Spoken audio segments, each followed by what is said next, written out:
What if I told you that one of the most heartbreaking stories in the Sandman universe isn't about gods, monsters, or cosmic realms, but about a son who just wanted to bring back the woman he loved, a son who begged his father, Dream of the Endless, for help, and was turned away. This is the story of Orpheus, not just the legendary musician from Greek myth, but the only child of Dream and the muse Calliope. His journey through love, death, betrayal, and eternal suffering isn't just a side story. It's the emotional backbone of Dream's own downfall, from singing to the gods, to walking through the underworld, to becoming nothing more than a severed head kept alive by ancient deals. Orpheus's life is filled with tragedy, beauty, and power. Welcome back to your nerdy show. I'm your host, Spoiler Master. In this video, we're diving deep into the full origin of Orpheus, how his fate changed the destiny of the Endless, and why his story still echoes through the dreaming. Let's begin.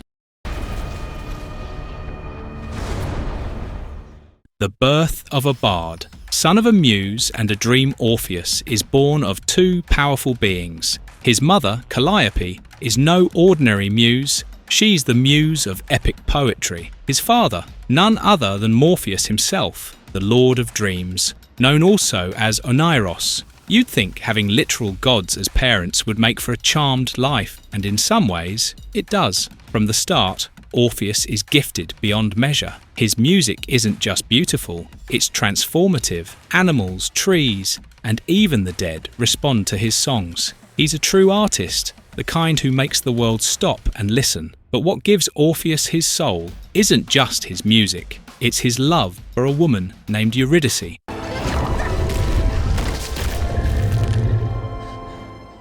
The wedding that ended in tragedy. Orpheus and Eurydice fall deeply, hopelessly in love. Their wedding is supposed to be a celebration of art and passion, a joining of two soulmates. But on that very day, a snake slithers into their story. Eurydice is bitten and dies. Just like that, joy is swallowed by grief. Orpheus is devastated. In his sorrow, he turns to the one person who might be able to help him, his father. Orpheus begs Dream to bring Eurydice back. He pleads with all the passion a heartbroken son can muster. But Dream, cold, composed, and bound by the rules of his realm, refuses. And this is the fracture point. Orpheus feels betrayed. He denounces Dream, swearing to never call him father again. Their bond is shattered. Dream, in his typical fashion, says little, but the damage is permanent. With no help from his father, Orpheus turns elsewhere, and surprisingly, it's two other members of the Endless who come to his aid. There is them forever. A desperate journey to the underworld. Death, Orpheus's aunt, and destruction, his uncle, give him what little guidance they can. They send him toward Hades, ruler of the Greek underworld, and with nothing left to lose, Orpheus goes. His music wins him an audience with Hades and Persephone, and even the god of the dead is moved. Orpheus is given a chance, a deal. Eurydice can return to the world of the living, but there's a catch. He must lead her out without looking back. Seems simple, right? But it's a test of faith. As they ascend, Orpheus is plagued with doubt. Is she really behind him? Did Hades trick him? Inches from freedom, he turns to check, and loses Eurydice forever.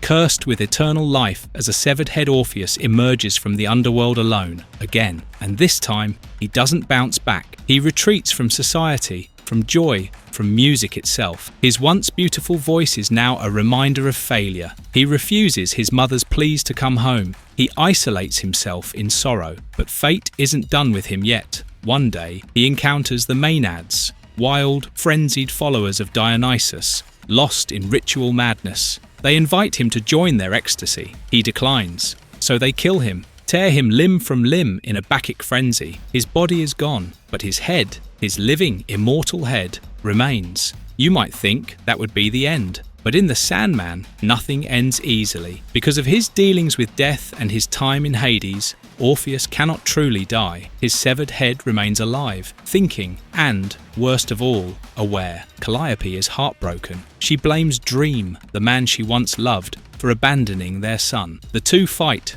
gods at war. Eventually, they divorce. Calliope walks away, vowing never to speak to Dream again. Dream, in his way, tries to make amends, not with apologies, but with action.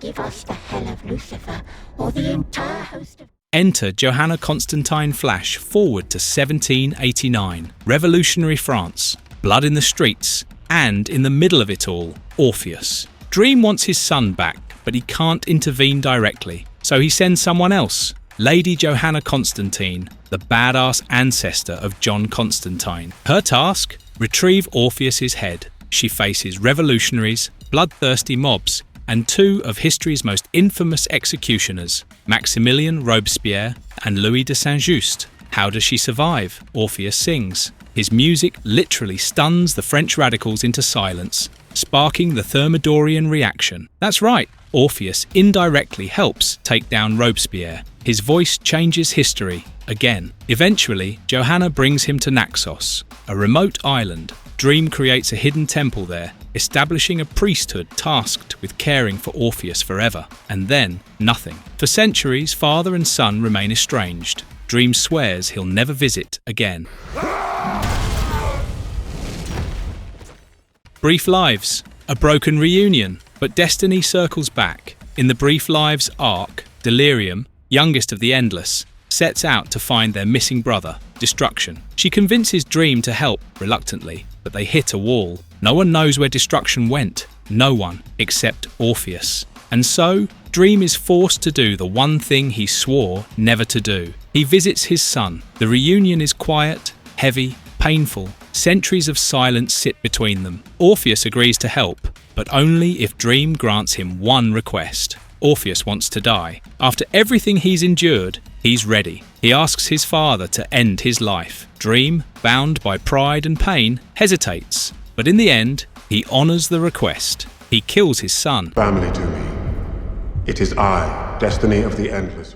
Blood on his hands and a flower in the dirt. After centuries of immortality, Orpheus is finally at peace. Dream walks out of the temple, blood on his hands. Despair and delirium wait for him outside. No words are exchanged. None are needed. What's done is done. Where Dream's blood hits the earth, a new flower blooms. It's beautiful and haunting, but Dream's actions don't go unnoticed. Because even though Orpheus asked for death, Dream still committed filicide. And in the universe of the Sandman, that has consequences. The Furies are watching.